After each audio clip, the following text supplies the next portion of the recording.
Il y a 2 semaines, on avait débuté le verset 29 de Romains 8 et nous allons poursuivre ce soir. Alors, je vous prie d'excuser ma toux. Elle semble persistante. Donc, je vais lire Romains 8, 29. Car ceux qu'il a connus d'avance, il les a aussi prédestinés à être semblables à l'image de son Fils, afin qu'il soit le premier-né d'un grand nombre de frères. Alors, la préconnaissance, ce qui est traduit par connaître d'avance, pourrait signifier, sur la seule base linguistique, le fait que Dieu a su d'avance. Il a eu l'information avant tout le monde. Et ce sens est possible. On le voit à 2 reprises dans le Nouveau Testament. Mais le même verbe grec peut aussi signifier avoir déterminé d'avance ou avoir aimé d'avance. Le verbe connaître a souvent dans la Bible le sens d'avoir une relation intime. Adam connut Ève et elle enfanta. Le verbe connaître est un euphémisme pour exprimer une idée en des termes non explicites. Mais pour garder la cohérence dans la théologie de Paul, dans la théologie du Nouveau Testament, il faut donner au verbe préconnaître son sens fort, celui de Dieu a désigné d'avance, il a décrété, il a ordonné d'avance. Et on retrouve le sens très fort dans 1 Pierre 1, versets 18 à 20, qui dit « Sachant que ce n'est pas par des choses périssables, par de l'argent ou de l'or que vous avez été rachetés de la vaine manière de vivre que vous aviez hérité de vos pères, mais par le sang précieux de Christ, comme d'un agneau sans défaut et sans tache, prédestiné, c'est le même verbe grec, prédestiné avant la fondation du monde et manifesté à la fin des temps à cause de vous. » Donc, ce n'est pas que Dieu a vu d'avance que Jésus allait sauver son peuple. C'est plutôt que Dieu l'a désigné, l'a choisi d'avance. Et c'est le contexte qui va décider. Pour Jésus, c'est évident qu'il n'a pas été, que ce n'est pas juste que le Père a vu d'avance, c'est lui qui l'a envoyé quand même. Dans Romains 8, le contexte nous montre que c'est vraiment l'élection. On le voit plus dans le chapitre 9 qu'on va couvrir un autre soir. Et donc, la préconnaissance va avec l'élection. Dieu a choisi. Et on voit cette idée-là ailleurs dans l'Écriture. Alors, il y a plusieurs versets, je vais juste en lire un. Acte 13, 48. Les païens se réjouissaient en entendant cela et glorifiaient la parole du Seigneur. Et tous ceux qui étaient destinés à la vie éternelle crurent. Alors, ceux qui ont cru, c'est ceux qui préalablement étaient destinés à la vie éternelle.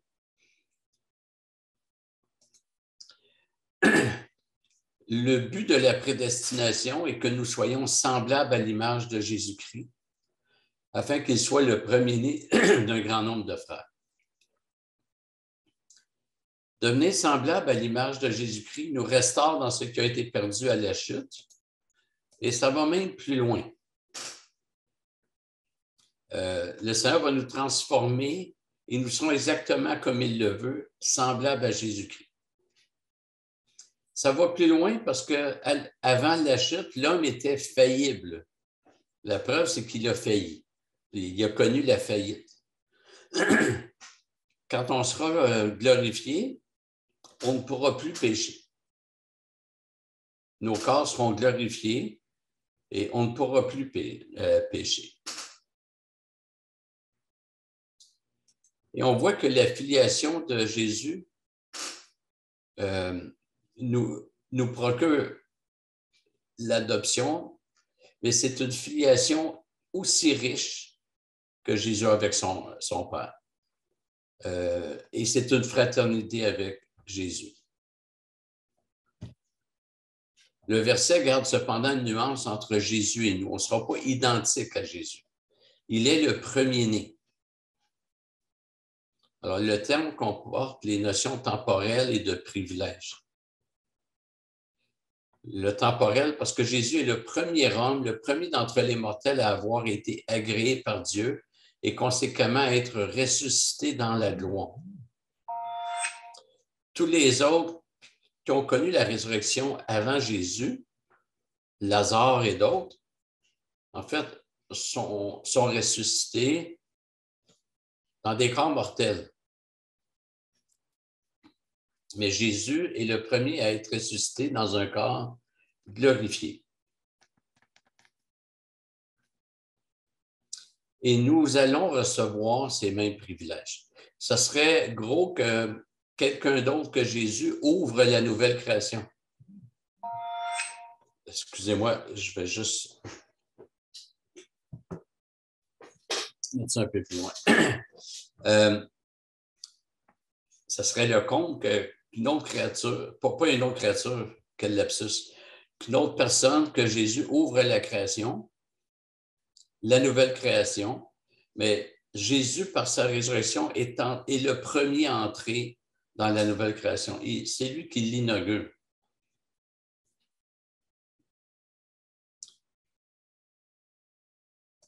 Mais nous allons connaître le même sort, c'est-à-dire être glorifiés, être semblables à Jésus. Mais dans la Bible, être semblable, ce n'est pas être identique. Dieu a créé l'homme à son image, à sa ressemblance. Il y a le mot semblable dans ressemblance, mais l'homme n'a jamais été identique à Dieu. Jésus est adoré pour l'éternité. Hébreux 1,6 dit que tous les anges de Dieu l'adorent. Il reçoit l'adoration, mais nous ne recevrons jamais l'adoration.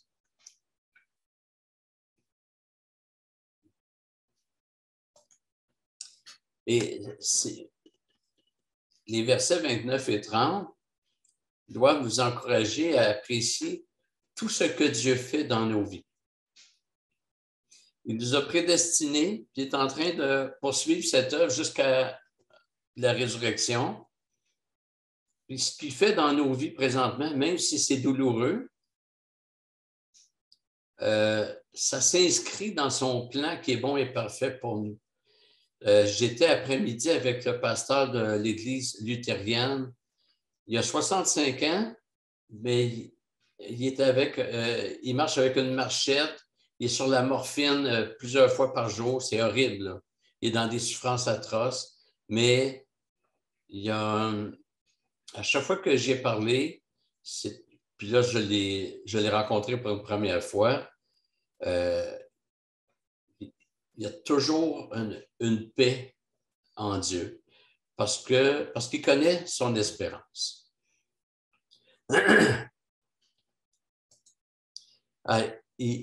C'est au point où il est impossible d'atteindre la destination voulue par Dieu sans emprunter le trajet voulu par Dieu.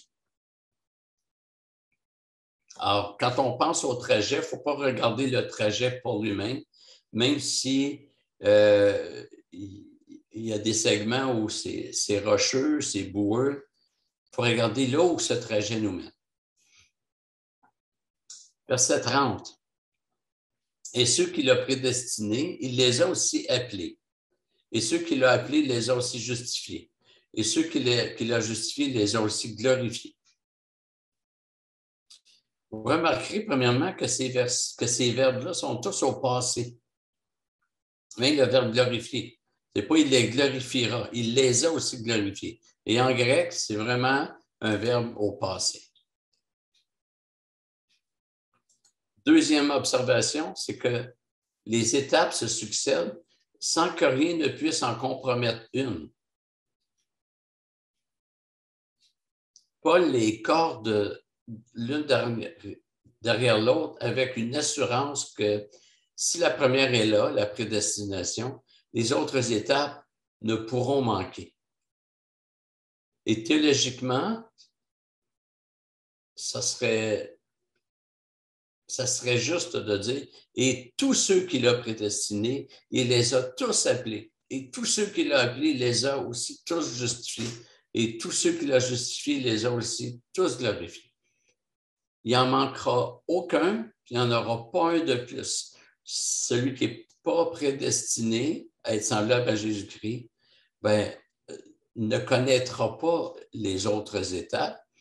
Et ceux que Dieu a prédestinés, toutes ces personnes-là seront glorifiées. Dieu ne fait pas dépendre la prédestination de la volonté humaine, mais ça dépend uniquement de sa volonté à lui. Et si Dieu a prédestiné, c'est parce que ça repose entre ses mains. Dieu n'aurait pas prédestiné, il n'aurait pas pris une décision certaine sur le futur si ça dépendait d'autre chose.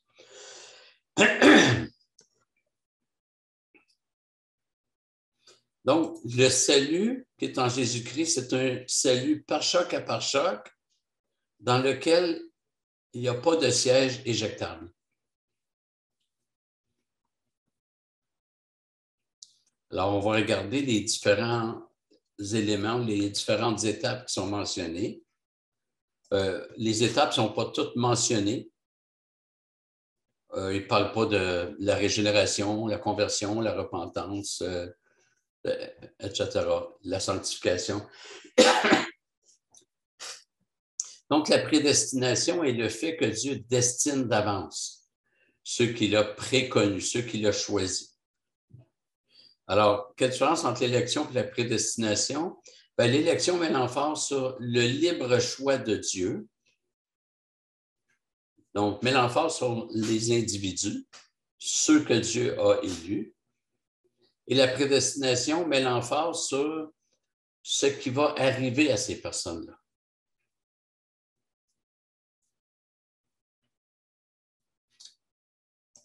Appelé, on l'a déjà mentionné, c'est la souveraine interpellation où le souverain t'appelle avec toute l'efficacité du Dieu qui dit et la chose arrive.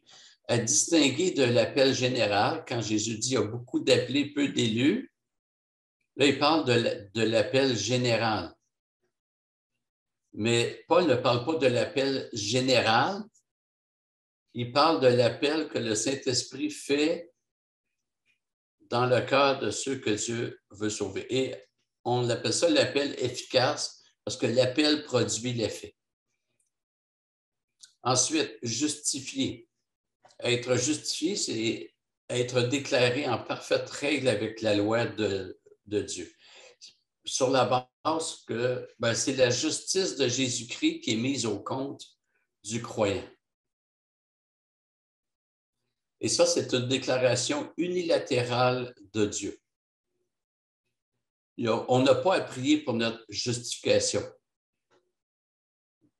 C'est fait. Et c'est le Père qui nous impute les mérites de Jésus-Christ sur la base de notre foi. Ce n'est pas notre foi qui opère ça. Notre foi n'a pas d'effet autre. Plutôt, notre foi n'a pas d'effet, mais par elle-même, mais c'est la condition demandée par Dieu.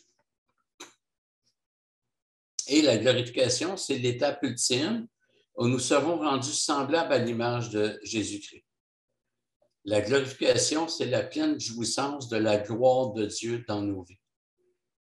C'est le renversement total de la sanction. Tous son péché sont privés de la gloire de Dieu qu'on retrouve au chapitre 3, verset 23.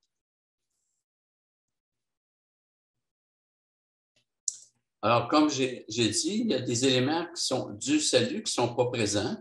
Par exemple, la régénération, la sanctification. Mais Paul s'intéresse à certains aspects, mais il a déjà parlé des autres aspects dans l'Épître. Et s'il fallait qu'une étape ne soit pas garantie, on ne pourrait pas dire que Dieu nous a sauvés. On pourrait dire que Dieu a peut-être commencé à nous sauver ou qu'il essaie de nous sauver, mais on ne pourrait jamais dire que Dieu nous a sauvés. Celui qui a une maladie très grave puis qui va mourir, puis là, le médecin le traite, c'est quand il sera guéri complètement qu'il pourra dire que le médecin l'a sauvé. Mais avant, le médecin essaye. Alors, nous, si on peut dire que Dieu nous a sauvés, c'est parce que le salut, il est par choc à par choc. La fin, elle est garantie.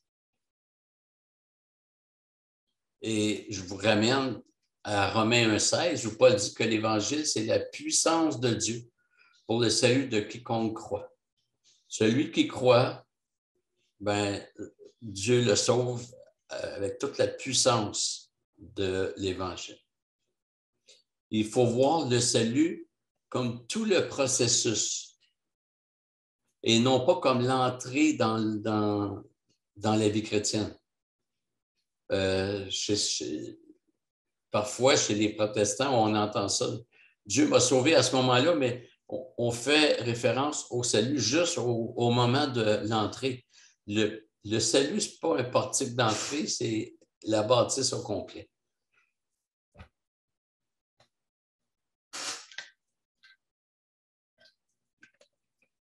Je vais faire un petit retour sur la section.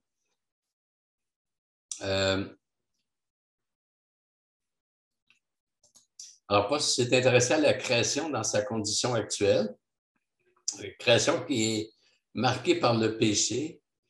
Et si la création devait être sous la bonne garde de l'homme, en écoutant le serpent, l'homme a placé cette création sous la principauté de Satan. La Bible ne dit pas que Satan règne, mais le monde est sous la puissance du malin. Donc, elle subit la chute.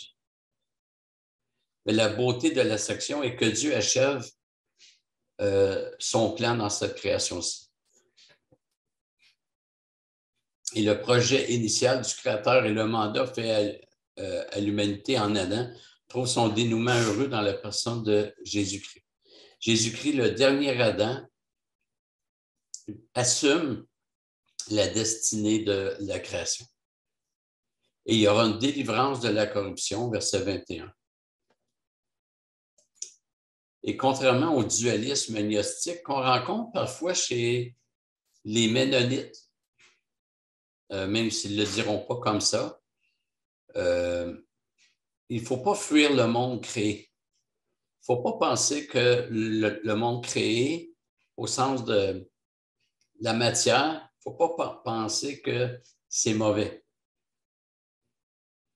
Le chrétien doit vivre dans ce monde-ci avec ses réalités marquées par le péché.